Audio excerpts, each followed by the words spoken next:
Suzzy Herbal for ye Sibi men, Sibi women, Sibi Manicure, and a yedi Sibi soap on swaba. Ne moment neno ye be say, ye be kasa fa Sibi soap no, kwan ye faso, edi yusu Sibi soap no.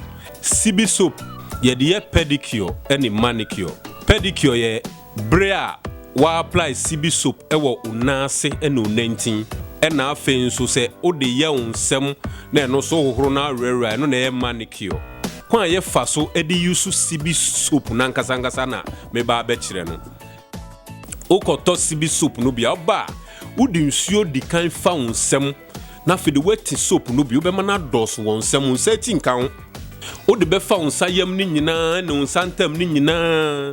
Uye ne sa wi obetena se fiti 10 to 15 minutes no. No wa hohoro ni nyina. Pese o menko yusu blade.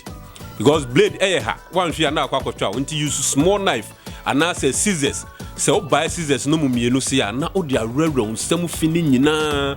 So ye ba ko wie na se na unsem no mu aye no ya no wagyae. Enye ma wo betumi asan apply second soap no so bi. Na no so watena se for sa bre no. Ohohoro ana wasan awrawra obonso unsem be ye moton kama.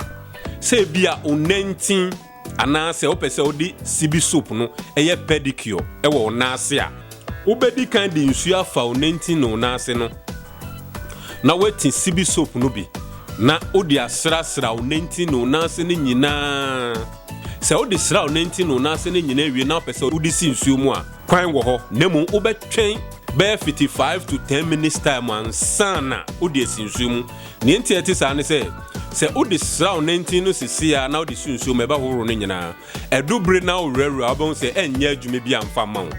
Enti so pese odi si nsuo mu after 10 minutes no na wasan de si nsuo no to di si nsuo no so for 10 minutes and after the ohoro a na wa rere ebeyi dead cells ni nyina ebeyi fi na wo 19 ni nyina na bibia aye fine.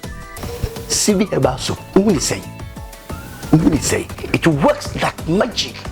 We are now we correct ma feel it and until I recommend man say so person now we come out we 19 papa dia always need use Sibi soap.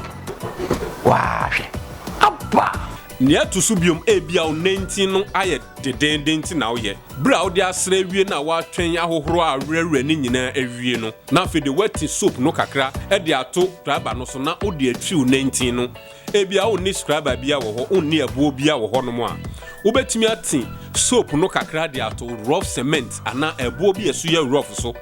Now do 19 na twitwi so oye ne sa every week bia ya no mpamio na o 19 nyina be fefefe na ye mre o hyampaboa na heat ne kana eno do ye hwan ebe cent so your ban na okunu wo sa problem no bi wo your bema na wo sa problem no bi abomodin asa obenya Sibi soap no bi ebinum 19 to me ye rough a my papa ya ma omutumi de tete bedsheet timi srew bomodin na brenya bibia be use Sibi soap bi be yi o 19 no na asifin ene unsamufin na boa na bibia tumi aye kama ena afen so se oyo obi a wa propro ye foot rot na obedi kan pe cotton o te cotton na kakra o de cotton no bebo nsuo na we bie soap no so o de fafa ni boko ehuro bi beba cotton num fafa onan ni ntem no o de femu a 10 minutes per hohoro ana se kona kodware nti me advice say abreni abrebia no so foot rot na be use Sibi soap na use no bra wa ready anopa e bia opese wo kwakodware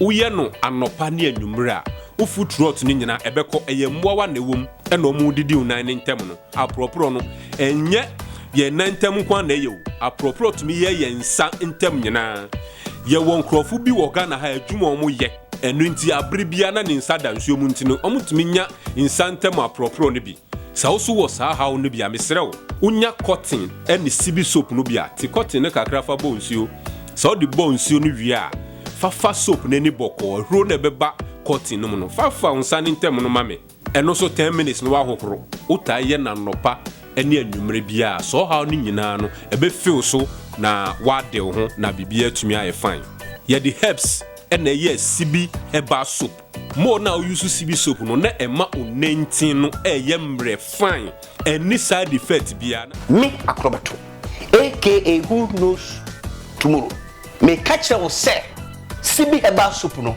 every for agiatum they have proved that it's good for human being to use. Sibi soap no pe bia to a wokɔ drugstore, pharmacy, herbal shop, cosmetic shop, kyerɛ provision stores ahodoɔ bebree wɔ Ghana hanom koraa na ɔmotɔn Sibi Herbal Soap no bi. Wobɛtumi afrɛ Suzzy Herbal foɔ ɛwɔ telephone numbers a mede ba bɛma wo yi so 0247 111671. Meda ahwɛfoɔ nyinaa ase.